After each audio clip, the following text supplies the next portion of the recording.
And now to talk about our module of the week, let's turn it over to Martin Anderson-Klutz, a senior solutions engineer at Acquia and a maintainer of a number of Drupal modules and recipes of his own. Martin, what do you have for us this week? Thanks, Nick. Have you ever wanted to set up and configure a robust event system in your Drupal website in just a few seconds?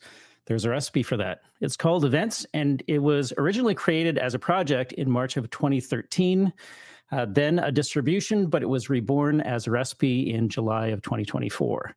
It has a 1.0.0 Alpha 3 version available, which is compatible with Drupal 10.3 and 11.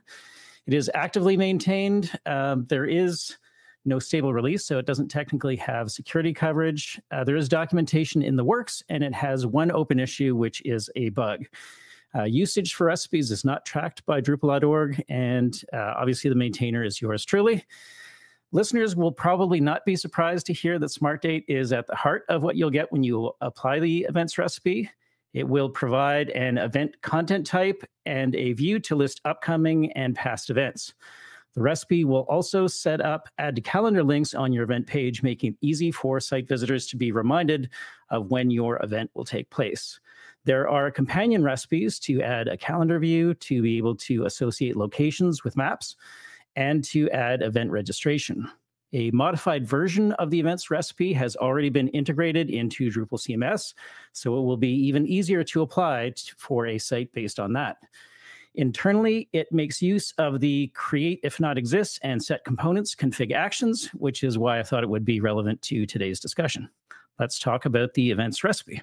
I think this is great. I feel like this is one of the first use cases I thought of for recipes. My question is actually based on the last thing you just said, or the second last thing you said about the modified version.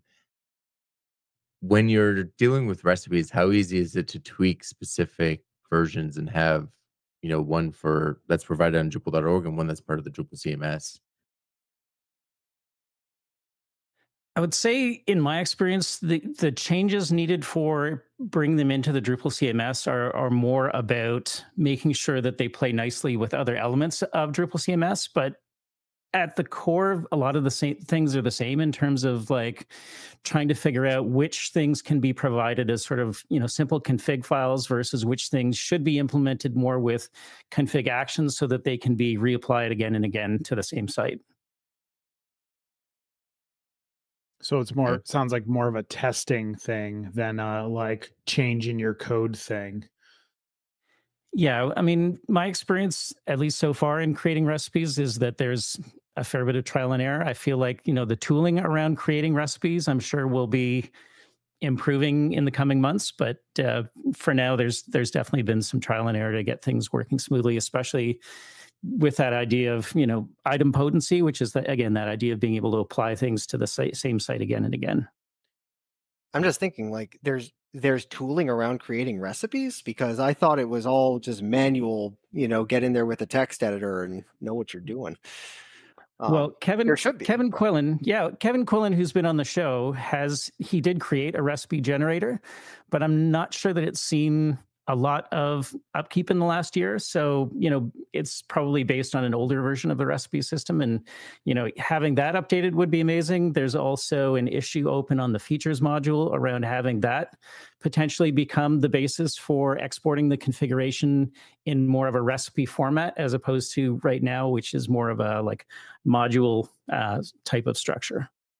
It's interesting because I played with creating my own recipe a couple of weeks ago, and I found that the recipe cookbook documentation that's on Drupal.org, or maybe it was on the recipes page itself, was pretty helpful in like guiding me down the right path. But yeah, Martin, I do agree that there was some head scratching as to like, do I really need this config? Which config do I need? And like, where do I find it and how do I copy it? And like, definitely some command line kung fu there to copy things into certain folders and whatnot. But I'm wondering, and this is more of a programming note than a module of the week note specifically, are we going to start seeing more recipes in place of modules of the week? Are we going to have to like change the acronym to like M or R OTW?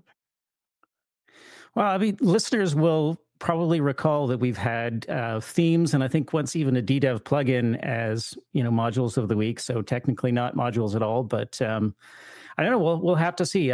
There's certainly a lot of excitement that I hear around recipes, and so I think as people create ones that are really interesting and useful, I definitely could see having additional ones that we talk about in this space. I'm going to suggest we rename the segment to Drupal Thing of the Week.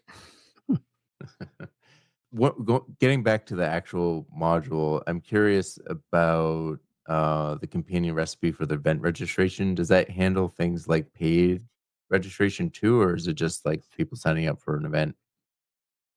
So the events registration recipe relies on well, it's technically called entity registration, but the machine name is registration module. And there are, I think, at least one, maybe even two different modules that provide integration between registration and Drupal Commerce. So there is definitely a path to be able to set up paid event registration through that. Okay. But it doesn't sound like there's a recipe for that just yet.